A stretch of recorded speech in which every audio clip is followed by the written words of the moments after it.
প্রিয় বন্ধুরা, একবার ভেবে দেখুন, যদি আপনাকে কখনো কেউ মিথ্যে কেসে ফাঁসিয়ে পৃথিবীর সবথেকে ভয়ানক জেলে ভরে দেয়, তাহলে কি হবে? চলুন শুনে নিই আজকের সিনেমার গল্প। সিনেমার শুরুতে দেখানো হয় 1931 সালের প্যারিস শহরকে, যেখানে প্যাপিলন নামের একজন মানুষ থাকত, যে পৃথিবীর যে কোনো তালা খুলে ফেলতে পারত। একদিন চুরির পরে সে সমস্ত হিরে তার বসকে দিতে আসলো। বস তাকে জিজ্ঞাসা করলো, এখান থেকে তুমি কিছু সরিয়ে ফেলোনি তো? কিন্তু প্যাপিলন একদম না করে দেয় যে সে কিছুই চুরি করেনি। তখনই তাদের সামনে একটা সাংঘাতিকভাবে জখম মানুষকে নিয়ে আসা হয়, আর তাকে দেখে তার বস বলে, আমাকে মিথ্যে কথা বললে না, এইরকম হাল করে দেবো। এই দেখে প্যাপিলন একটু ভয় পেয়ে গেল, কিন্তু তারপরে সে তার কাজের টাকা নিয়ে সেখান থেকে চলে আসে। প্যাপিলন সোজা তার গার্লফ্রেন্ড ন্যানিটির সাথে দেখা করতে এসেছিল, এবং তার সাথে দেখা হওয়ার পরে তাকে সেই হিরে কিছু উপহার হিসেবে দিল, যেটা তার বসের থেকে সে লুকিয়ে ফেলেছিল। আর ঠিক সেই সময় একটা লোক লুকিয়ে তাকে সেই হীরের নেকলেস দেওয়াটা দেখে ফেলেছিল। তারপর তারা সারা রাত ধরে খুব আনন্দ করলো, এবং রাত্রে শুয়ে শুয়ে সে ন্যানিটিকে বলতে লাগলো সে এই সব কিছু ছেড়ে অনেক দূরে গিয়ে একটা সুন্দর ঘর বসাতে চায়, যেখানে তারা শুধুমাত্র দুজনেই থাকবে। কিন্তু পরের দিন সকালবেলা প্যাপিলনের বাড়িতে পুলিশ চলে আসে, এবং তারা সেই আগের দিনের বিধ্বস্ত মানুষটির খুনের দায় প্যাপিলনের উপরে চাপিয়ে তাকে অ্যারেস্ট করে নিয়ে চলে যায়। কিন্তু সেই মানুষটাকে তো তার বস খুব মারধর করেছিল। এই কথাটা প্যাপিলন ওদেরকে বোঝাতে চাইলো, কিন্তু তারা এই কথাটি কেউ শুনতেই চাইল না। প্যাপিলন খুব ভালো মতোই বুঝতে পেরেছিল এই পুলিশরা তার কোনো কথাই শুনবে না, তাই তাকে এই জেল থেকে যেভাবেই হোক পালিয়ে যেতে হবে। এরপরে তার আলাপ হয় জুলট নামের একটা কয়েদির সাথে। জুলট তাকে বলল, এখান থেকে পালাতে হলে প্রচুর পরিমাণে টাকা লাগবে। তারপরে জুলট ডেগা নামের একজন লোককে দেখিয়ে প্যাপিলনের কানে কানে বলল, এই লোকটি কিন্তু তোমাকে সাহায্য করতে পারে। আসলে তেমন কিছু নয়, ডেগার কাছে প্রচুর পয়সা কড়ি ছিল, কিন্তু একদিন ডেগা নকল নোট ছাপাতে গিয়ে ধরা পড়ে গিয়েছিল। তারপরে একদিন জেলের সমস্ত কয়েদিদেরকে জাহাজের মাধ্যমে পিনাল কলোনি নামের একটা নতুন জেলে পাঠিয়ে দেওয়া হচ্ছিল। ওই দিন রাতে প্যাপিলন ডেগার কাছে এসে বলল, আমি পয়সার পরিবর্তে তোমায় কিন্তু জেলে সুরক্ষা দিতে পারি। কিন্তু ডেগা তার সেই অফার ফিরিয়ে দিল। তারপরে ওই দিন রাত্রে ডেগা দেখলো তার সাথে যে লোকটি তার সেলে থাকতো, একজন লোক এসে তাকে তার সামনেই নৃশংসভাবে হত্যা করে দিল, কারণ সেই লোকটি তার জামা কাপড়ের মধ্যে অনেক টাকা লুকিয়ে রেখেছিল। এই দেখে ডেগা প্রচুর ভয় পেয়ে গেল, আর পরের দিন সকালে প্যাপিলনের কাছে গিয়ে তার শর্ত মেনে নিল। শর্তের অনুসারে প্যাপিলন ডেগার ততক্ষণ সুরক্ষা দেবে যতক্ষণ তারা জেলে না পৌঁছে যাচ্ছে। আসলে ডেগা প্যাপিলনের সাথে কোনোভাবেই জেল থেকে পালাতে চাইছিল না। সে মনে প্রাণে বিশ্বাস করত তার স্ত্রী তাকে ছাড়াতে অবশ্যই আসবে। তারপরে রাত্রেবেলা সবাই শুয়ে পড়ার পরে গতকাল রাত্রের সেই হত্যাকারীটি আজকে ডেগাকে মারতে চলে এলো। সে ডেগাকে মারতে যাবে, ঠিক সেই সময় প্যাপিলন এসে সেই হত্যাকারীর হাত থেকে ডেগাকে বাঁচিয়ে নিল। সে ওই লোকটিকে উত্তম মধ্যম ধুলাই করছিল, কিন্তু খুব তাড়াতাড়ি সেখানকার অফিসারদের কাছে এই খবরটা পৌঁছে গেল, এবং তারা দ্রুত এসে প্যাপিলনকে খুব কঠিন শাস্তি দিল এবং তাকে অন্য সেলে ট্রান্সফার করে দিল। কিন্তু প্যাপিলন এতে খুব খুশি ছিল, কারণ তাকে যে পয়সা দেবে সে কিন্তু এখনও জীবিত আছে। পরের দিন সকালবেলা তারা পেনাল কলোনি জেলে পৌঁছে গিয়েছিল, আর জাহাজ থেকে নামার সময় জুলট বলে একজন কয়েদি সে ইচ্ছাকৃত নিজেকে ওপর থেকে ফেলে দিয়ে জখম করে ফেললো, কারণ সে মনে মনে চেয়েছিল এই রকমটা করলে তাকে ক্লিনিকে ভর্তি করা হবে এবং ওখান থেকে সে সহজেই পালিয়ে যেতে পারবে, কারণ ওইখানে পাহারা খুব কম থাকে। তারপরে প্যাপিলন সহ বাকি সমস্ত কয়েদিদেরকে সেই জেলে নিয়ে আসা হলো, আর এই জেলে খুব ভয়ানক ভয়ানক কয়েদিদের বাস ছিল। এই জেলের ওয়ার্ডেন খুবই বিপজ্জনক একটা মানুষ ছিল। সে সমস্ত কয়েদিদেরকে বলে দিচ্ছিল এখান থেকে পালিয়ে যাওয়া একদম অসম্ভব, তাই কেউ স্বপ্নেও চেষ্টা করবে না এখান থেকে পালিয়ে যাওয়ার জন্য। এরপরেও যদি কেউ পালিয়ে যাওয়ার চেষ্টা করে আর সে যদি ধরা পড়ে যায়, তাহলে তাকে টানা 2 বছর কালাপানি জেলের শাস্তি ভোগ করতে হবে। তারপর দ্বিতীয়বার যদি কেউ পালানোর চেষ্টা করে, তাহলে 3 বছরের জন্য সেই শাস্তি বেড়ে যাবে, আর তৃতীয়বার যদি কেউ চেষ্টা করে তাহলে তাকে ডেভিলস আইল্যান্ডে পাঠিয়ে দেওয়া হবে। সেই আইল্যান্ডে থাকা সমস্ত কয়েদি ধীরে ধীরে পাগল হয়ে যায়। এর পাশাপাশি কেউ যদি কাউকে হত্যা করে থাকে, তাহলে তাকে সবার সামনে এনে তার শরীর থেকে মুন্ডুটিকে আলাদা করে দেওয়া হবে। এরপর সমস্ত কয়েদিদেরকে পাথর তোলার কাজ দেওয়া হলো। এর কিছুদিন পর প্যাপিলনের সাথে একটা নৌকা চালকের দেখা হয়। সে তাকে অনেক পয়সার বিনিময়ে একটা নৌকা দেওয়ার জন্য রিকোয়েস্ট করলো, আর লোকটিও এতে রাজি হয়ে গেল। ওই নৌকা চালকটি প্যাপিলনকে পরের দিন রাতে একদম সমুদ্রের কিনারে এসে দেখা করতে বলেছিল, কিন্তু তখনই এই ঘটনাটা একজন ভয়ঙ্কর কয়েদি শুনে ফেলেছিল, এবং সে টাকা পয়সার জন্য ডেগার উপরে অ্যাটাক করে বসলো। এবারেও প্যাপিলন ডেগাকে সেই কয়েদির হাত থেকে বাঁচিয়ে নিল এবং সেই ভয়ঙ্কর কয়েদিটিকে উত্তম মধ্যম ধোলাই দিল। এই সব কিছু দেখে ডেগার মনে প্রাণে বিশ্বাস হয়ে গেল প্যাপিলন ছাড়া এখানে সে কোনোভাবেই বেঁচে থাকতে পারবে না। এরপর ডেগার কাছে আর কোনো অপশান না থাকার কারণে সে প্যাপিলনের সাথেই চলে যাওয়ার প্ল্যান করলো। পরের দিন সকালবেলা সমস্ত কয়েদিদেরকে একটা জায়গায় জড়ো করা হলো। আসলে জুলট নামের সেই লোকটি পালাতে গিয়ে দুজন গার্ডকে হত্যা করে ফেলেছিল। কিছুক্ষণের মধ্যেই জুলটের মাথা তার ধর থেকে আলাদা করে দেওয়া হলো। এই ঘটনা দেখে সেখানে উপস্থিত সমস্ত কয়েদিদের মন একদম ভয়ে কেঁপে উঠেছিল। এরপর জেলের ওয়ার্ডেন প্যাপিলন এবং ডেগাকে জুলটের মৃতদেহ শ্মশানে নিয়ে যাওয়ার জন্য আদেশ দিল। কিন্তু যাওয়ার পথে ডেগা হঠাৎ করে বমি করতে শুরু করলো, কারণ সে কখনো এইরকম ধরনের বিভৎস লাশ সামন থেকে দেখেনি বা নিয়ে যায়নি। প্যাপিলন তাকে অনেক বোঝানোর চেষ্টা করলো, কিন্তু কোনো লাভ হলো না। তখনই একটা গার্ড সেখানে এসে ডেগাকে সেই লাশটা তোলার জন্য আদেশ দিল, কিন্তু ডেগা কোনোভাবেই সেটা করতে রাজি হচ্ছিল না। আর তখনই সেই গার্ড তার উপরে জোরে চাবুক দিয়ে প্রহার করলো, কিন্তু প্যাপিলন এটাকে কোনোভাবে সহ্য করতে না পেরে রাগে পড়ে সে একটা পাথর নিয়ে সেই গার্ডটার মাথায় বসিয়ে দিল। এরপর সে ওই স্থান ছেড়ে দ্রুত পালিয়ে যেতে থাকলো, কিন্তু ডেগা এতটাই ভয় পেয়ে গিয়েছিল যে সে ওখান থেকে উঠতেই পারছিল না। তারপর প্যাপিলন ছুটতে ছুটতে সেই আগের দিনের পরিচিত হওয়া নৌকো চালকটির সাথে দেখা করলো এবং তার কাছ থেকে সেই নৌকো চাইল। কিন্তু এই কথা শুনে সেই নৌকো চালকটি তার উপরে হাসতে লাগলো। প্যাপিলন কিছু না বুঝে পিছনে তাকালো এবং দেখলো চারিদিক থেকে গার্ডরা তাকে ঘিরে ফেলেছে। পরে জানা গেল এই নৌকো চালক মানুষটি আসলে এখান থেকে পালিয়ে যাওয়া সমস্ত লোকের খবর জেলের ওয়ার্ডেনের কাছে পৌঁছে দেয়, আর এর ফলে সে অনেক টাকা পয়সাও পেয়ে থাকে। খুব তাড়াতাড়ি প্যাপিলনকে জেলে আবার ফিরিয়ে আনা হলো।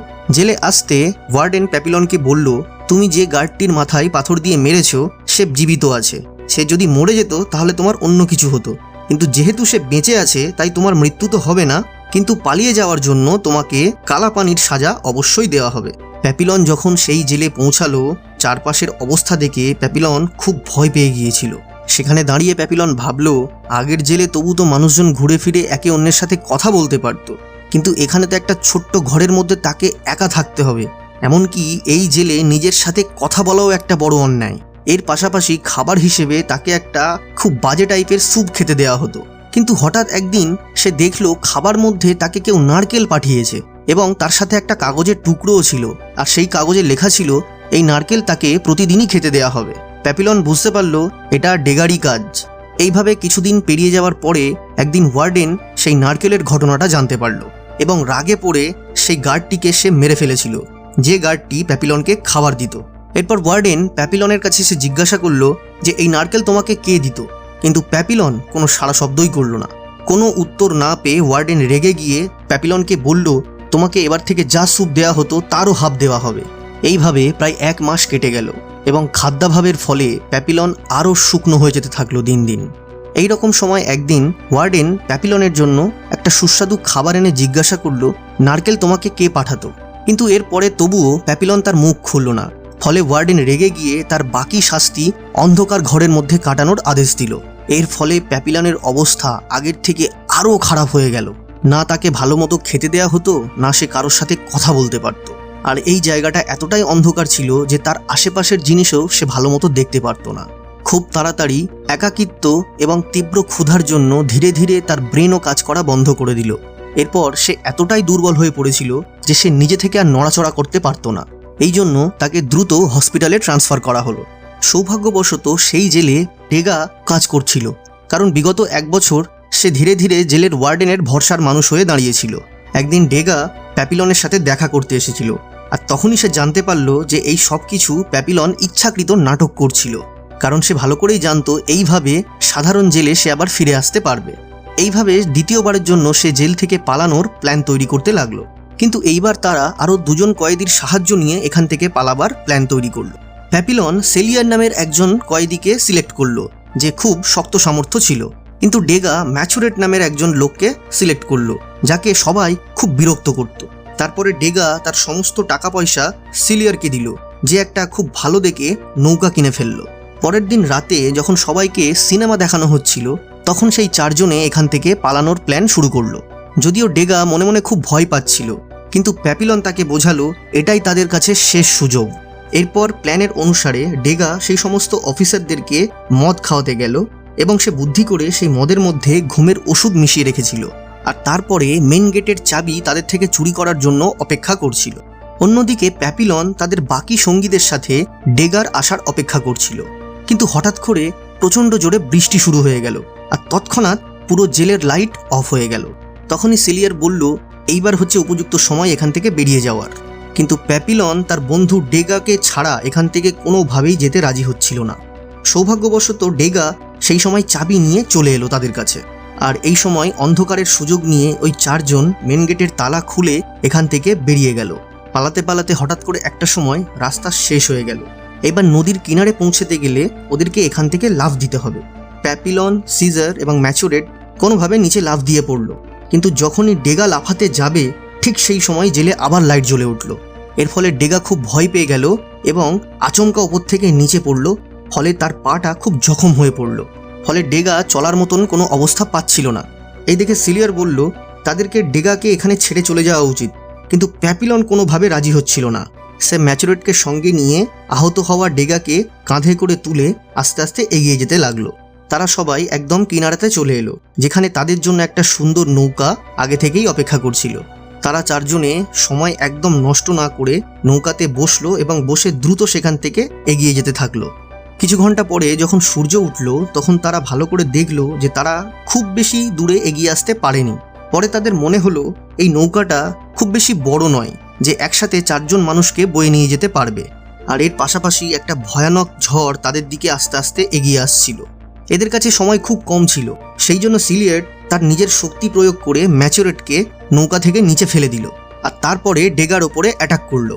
আর তখনই প্যাপিলন উঠে বাধা দিল এবং তাদের দুজনের মধ্যে খুব সংঘর্ষ বেঁধে গেল। সিলিয়ার প্যাপিলনের থেকে যথেষ্ট শক্তিশালী ছিল এবং তাকে খুব মারধরও করছিল। আর এই রকম সময়ে ডেগা একটা ছুরি এনে তার পেছন থেকে পিঠের চালে ঢুকিয়ে দিল। এরপর তারা দুজনে মিলে সিলিয়ারকে সমুদ্রের জলে ফেলে দিল এবং ম্যাচুরেটকে আবার সমুদ্র থেকে তুলে নিল। কিছুক্ষণ পরে সেই ঝড় তাদেরকে একদম গ্রাস করে ফেলল আর তারপরে সব অন্ধকার হয়ে গেল। তারপরে যখন ওদের চোখ খুলল তখন ওরা দেখলো সমুদ্রের ধারের একটা তাঁবুর মধ্যে ওরা শুয়ে আছে। আসলে ওই এলাকার মানুষজন তাদেরকে সমুদ্রের জলে ভাসতে দেখে ওখান থেকে তাদেরকে উদ্ধার করে প্রাণে বাঁচায়। তখনই সেখানকার একজন নার্স এসে প্যাপিলনকে বলল, এটা কলম্বিয়াতে অবস্থিত একটা জায়গা। সন্ধেবেলা প্যাপিলন ডেগার কাছে এসে তাকে বলল, আমাদেরকে দ্রুত এই জায়গা ছেড়ে বেরিয়ে যেতে হবে। এই কথা শুনে ডেগা বলল, তুমি যদি যেতে চাও যেতে পারো, কারণ আমাদের ডিল এই পর্যন্ত শেষ হয়ে গেছে।